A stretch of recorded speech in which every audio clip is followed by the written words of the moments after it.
Far from the chaos of rock and roll, Keith Richards retreats to a serene Connecticut mansion that's more poet than pirate. Surprisingly, in a place built for calm, he purchased the property in 1980, and it's been his sanctuary ever since. Far removed from flashing lights and roaring crowds, the estate spans 8,000 square feet and sits on 8 acres of private land. It's big, but not loud, just like the man himself in recent years. The home opens with an elegant entry hall, leading into a floor plan designed with one thing in mind: entertaining. There's plenty of room to host friends, family, or the occasional rock legend. The kitchen is the centerpiece. It features a Garland gas stove, the kind used in professional kitchens, with 6 burners, a grill, a griddle, and a double oven. This is not just for show, it's for serious cooking. Guests can gather around the large bar nearby, sipping drinks while meals are prepared, conversations flow, and the music never really stops. Meals can be enjoyed casually in the kitchen or more formally in the spacious dining room, depending on the mood. For warmer evenings, the house opens up to a grill-out deck, a covered porch, and a stone terrace, all perfect for dining under the stars. The layout makes it easy to move between indoors and out, something Richards has said he values more and more. After dinner, there are options for winding down. The living room offers a refined space with a fireplace. The family room, located just off the kitchen, is cozier, with its own bar and quick access to the porch and pool room. Then there's the master bedroom, a private escape with multiple closets and a spa-style bathroom featuring a soaking tub and elegant finishes. In the colder months, this room becomes a warm cocoon, complete with its own fireplace. The lower level of the home continues the theme of comfort and utility. There's a home office, ideal for writing or reading, plus a gym and a game room that leads straight out to the terrace. It's a floor built for both focus and fun. The home includes 3 additional bedrooms, each with access to their own or shared updated bathrooms, ensuring comfort for guests or families staying over. A powder room on the first floor serves visitors, and there's another full bathroom in a bonus room, a flexible space that can easily transform into a studio, media room, or private guest suite. Over time, Richards has kept the home in excellent shape. Floors have been refinished, walls repainted, and most recently, a new roof was installed. Everything feels intentional, not flashy or over the top, just quietly luxurious and built to last. It's a home that offers space to breathe, to reflect, and to create. A far cry from the chaos of backstage halls and tour buses, this Connecticut retreat is where Keith Richards trades riffs for rest and lets the silence say what the amps used to. But that doesn't mean he gave up on traveling in style. Decades of touring with the Rolling Stones have turned luxury travel into routine, and sometimes into spectacle. Over the years, the band has chartered several private jets for their world tours. One of their most used models was a Boeing 737, unmodified, still equipped with 68 business class seats, just enough room for the band, crew, and maybe a few lucky guests. It was practical, reliable, and just enough rock and roll to get the job done. Later, they upgraded to a Boeing 767, a larger aircraft with more space and presence. The exterior was unmistakable, wrapped in the band's iconic logo, turning every takeoff into a statement.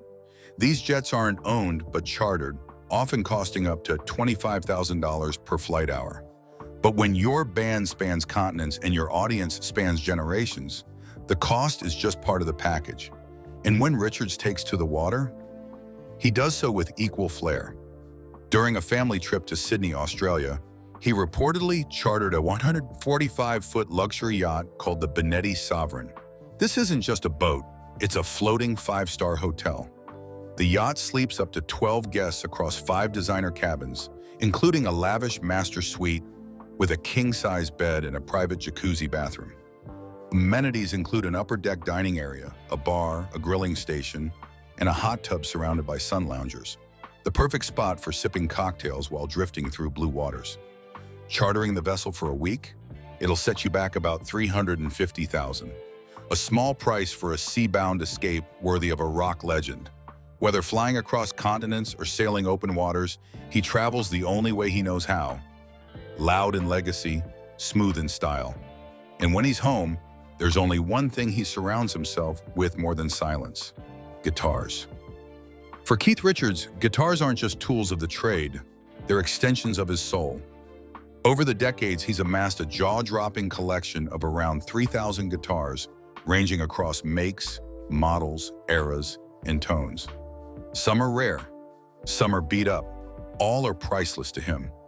One of the most iconic in his collection is McAlber, his beloved 1950s Telecaster. Richards has played it for over 50 years, and it's become almost as recognizable as the man himself. The wear and tear on it isn't our damage, it's history.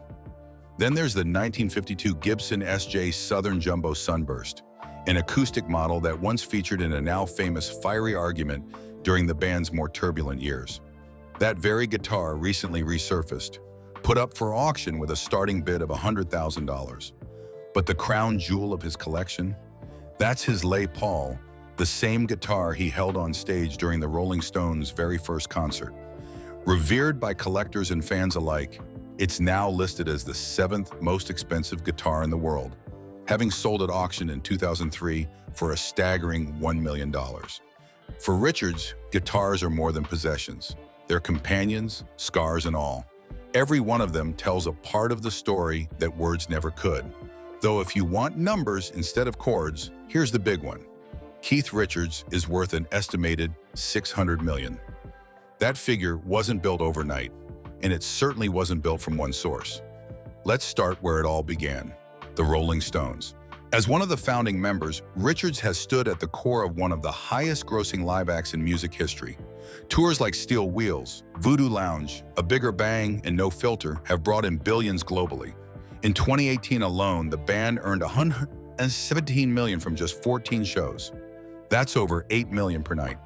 As co-lead guitarist, co-songwriter, and rock and roll icon, Richards takes a significant cut of that pie, including earnings from ticket sales, merchandise, and corporate sponsorships.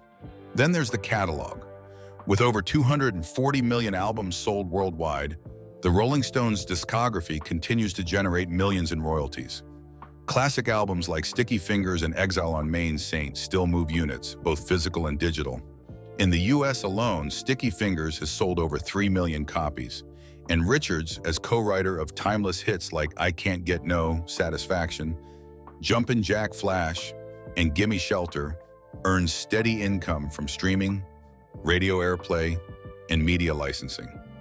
His songwriting partnership with Mick Jagger, famously dubbed the Glimmer Twins, is among the most profitable in rock history. Those credits on every charting single, every movie sync, every commercial jingle don't just carry artistic weight, they carry serious financial heft.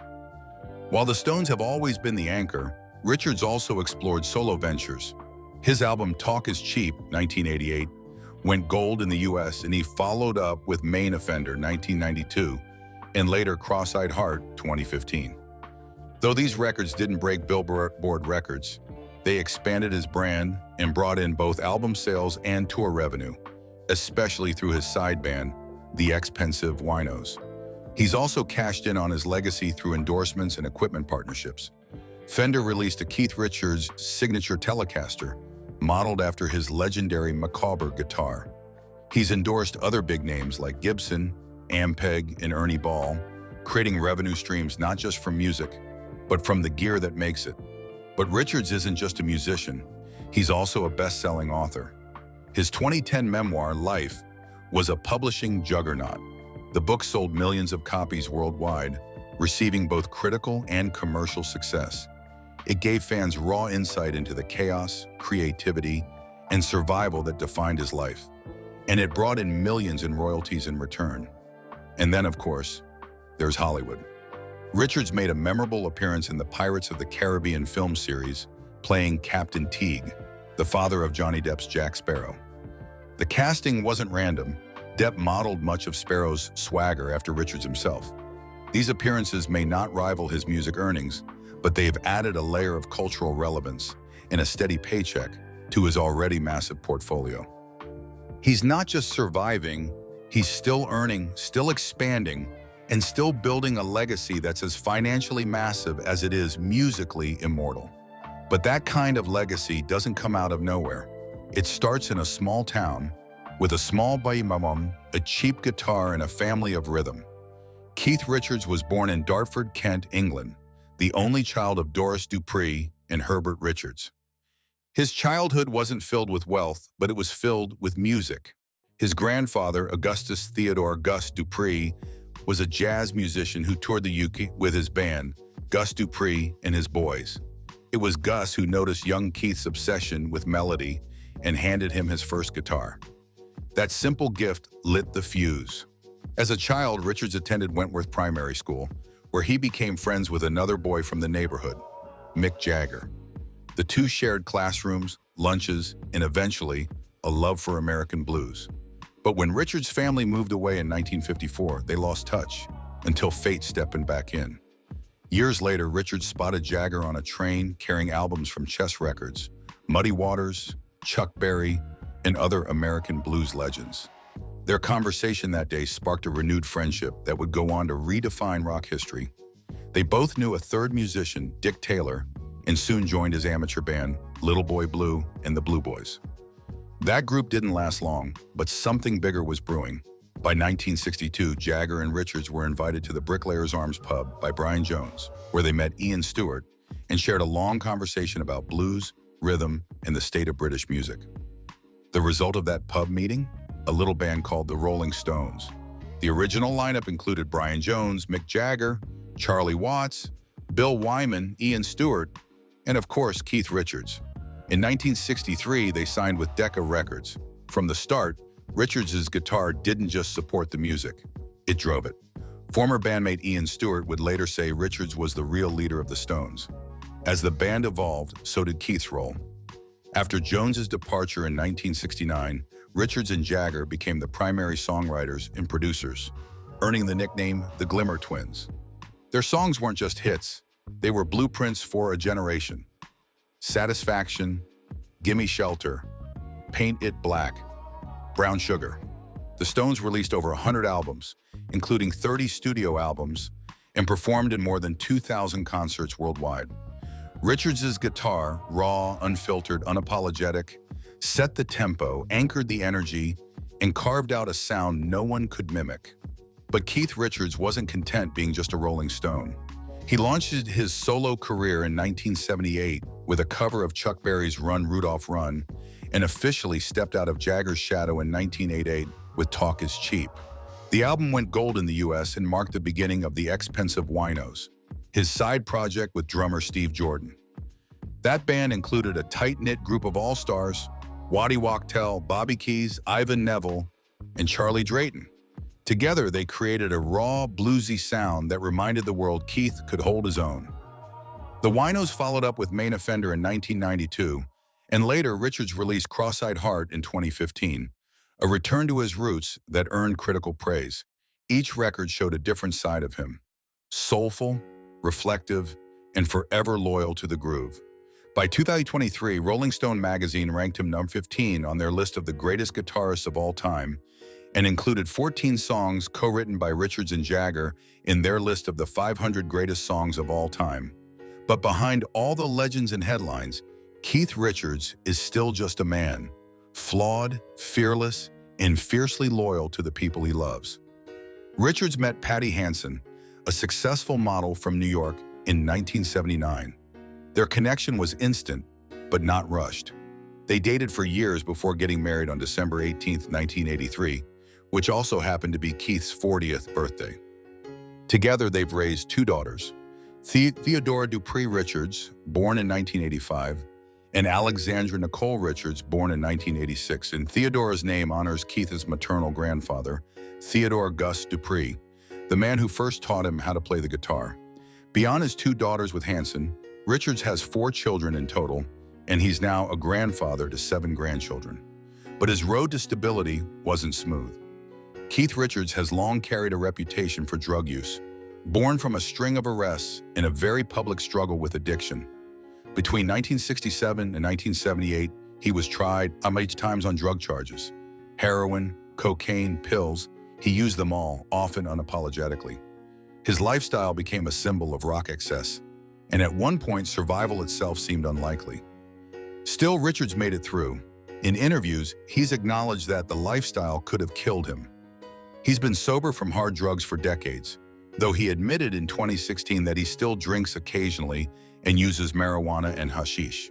In Tweet 2, he shared another milestone. He had finally quit smoking in 2020 after more than 50 years. Controversy has always followed Richards, sometimes deservedly. His feud with Mick Jagger is well documented. During the 1980s, when Jagger pursued a solo career, Richards didn't hide his disapproval.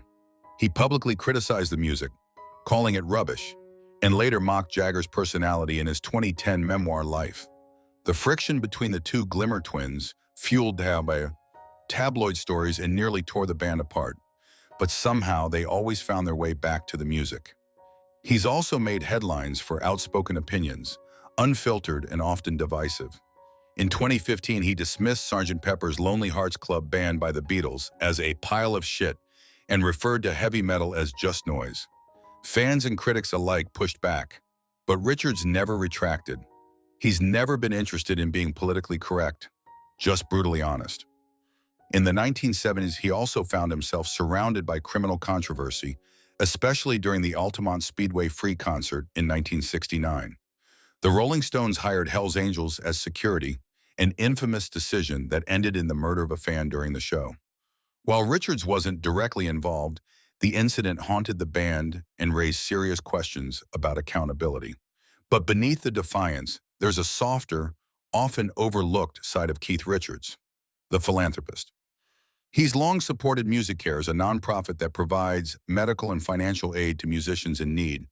In 2022, he teamed up with One Of and Julianne's Auctions to sell a signed Gibson guitar, with proceeds going directly to the charity.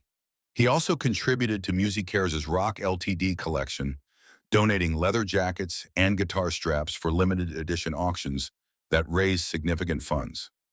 In 2017, Richards and Patty Hansen auctioned off antiques, furniture, and art from their Manhattan apartment, donating the proceeds to Sphere, a nonprofit in Connecticut that supports adults with developmental disabilities. The cause was personal. One of their grandsons is autistic, and Sphere's programs had directly helped him. That same auction also supported the Prospector Theater in Ridgefield, Connecticut, a nonprofit that provides employment opportunities for adults with disabilities through film and entertainment. It's another cause tied to family, and one Richards has continued to back quietly but consistently. His charity work extends beyond borders. Richards has been linked to UNICEF, although the specifics of his contributions are less publicized. Still, his name and image are included in the organization's philanthropic archives. He's also supported the Playing for Change Foundation, which promotes music education and community outreach in underserved regions. In 2020, he participated in the organization's We Are One livestream concert, standing in solidarity with artists across the globe. Richards is also involved with Teen Cancer America, an initiative founded by Roger Daltrey and Pete Townshend of The Who, aimed at providing specialized treatment and support for adolescents and young adults battling cancer. Richards has supported their efforts through benefit concerts and behind-the-scenes advocacy. And through it all, he remains exactly who he's always been: raw, real, and absolutely unforgettable. If his story moved you, made you smile, or reminded you that legends are still human, stick around. Because here we don't just tell stories, we honor legacies. Thank you for watching, for listening, and for staying curious with us. Don't forget to like, comment, and subscribe so you won't miss the next unforgettable life we bring into the spotlight.